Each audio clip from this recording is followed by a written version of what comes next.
ஆண்டவரின் அருள்வாக்கு நம் வாழ்வின் செல்வாக்கு.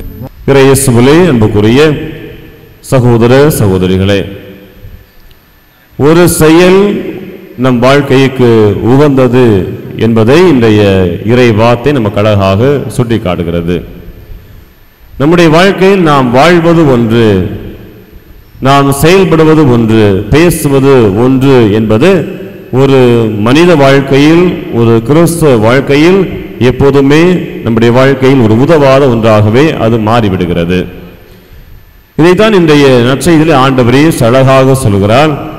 என்னை நோக்கி ஆண்டவரே ஆண்டவரே என சொல்பவரெல்லாம் விண்ணரசுக்குள் ஒருபோதுமே நுழைவதில்லை, மாறாக என் தந்தையின் திருவுளத்தின்படி யாரெல்லாம் நடக்கிறார்களோ அவர்களே விண்ணரசில் எளிதாக நுழைந்து விடுகிறார்கள் என்பது ஆண்டவரே அழகாக சுட்டி காட்டுகின்றார்.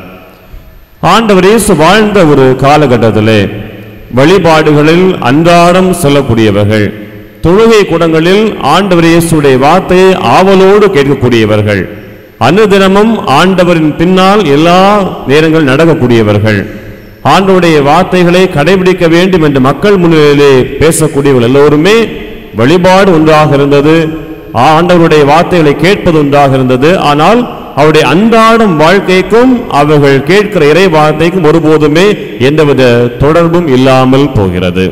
ஆகவே கேட்பது ஒன்று, செயல்படுவது ஒன்று, கேட்பது ஒன்று, வாழ்வது ஒன்று, வாழ்வது ஒன்று, கேட்பது ஒன்று என முரண்பாடான வாழ்க்கை தான் இந்த பரிசேயர்கள் சதுசேயர்கள் ஆண்டவரே சுற்றி வாழ்ந்து கொண்டிருந்தார்கள். ஆண்டவரே எதை சுட்டி காட்டுகிறார்? எதை நாம் கேட்கிறோமோ, எதை அந்த ஆண்டவர் இயேசுடைய வார்த்தையை நாம் வாழ்வுக்கு நினைக்கிறோமோ அது நம்முடைய அன்றாட வாழ்க்கையில் செயல்பட வேண்டும். செயல்பாட வார்த்தைகள் நம்முடைய வாழ்க்கை ஒருபோதுமே பயனளிக்கக்கூடியவே அல்ல. யாக்கோபு திருமுகம் 1ஆம் அதிகாரம் 22வது இறை வார்த்தை நமக்கு அழகாக சொல்கிறது. இறை வார்த்தையை கேட்பவர்களாக மட்டும் நீங்கள் இருந்துவிட்டு உங்களை நீங்கள் ஏமாற்றிக் கொள்ள வேண்டாம். அதை ஒவ்வொரு நாளும் கடைபிடிக்கக்கூடிய நல்ல மக்களாக இருந்து உங்கள் வாழ்ந்து காட்டுங்கள். ஆக நம்முடைய வாழ்க்கையில் இறை வார்த்தையை கேட்கிற போது யாரெல்லாம் அதை அழகாக தம்முடைய வாழ்க்கையிலே செயல்படுத்துகிறார்களோ, எடுத்துக்காட்டு ஆண்டவரே சொல்லுகிறார், பாறையின் மீது கட்டப்பட்ட வீடுக்கு ஒப்பாவர். ஆறு வருகிறது, பெருக்கெடுத்து ஓடுகிறது, தண்ணீர் வருகிறது, ஆனால் எப்போதுமே அது நிலைத்து இருக்கக்கூடியதாக இருக்கிறது. யாரெல்லாம் இறை வார்த்தையை கேட்டு அதை வாழாமல் வாழ்க்கை ஒன்று இறைவார்த்தை ஒன்று என வாழ்ந்து காட்டுகிறார்களோ அவர்கள் மணல் மீது கட்டப்பட்ட வீட்டிற்கு ஒப்பாவர். வெள்ளம் வருகிறது, அப்படியே இழுத்து கொண்டு ஓடி போடுகிறது. அன்புக்குரிய சகோதர சகோதரிகளே, நம்முடைய அடித்தளம் எங்கு இருக்கிறது?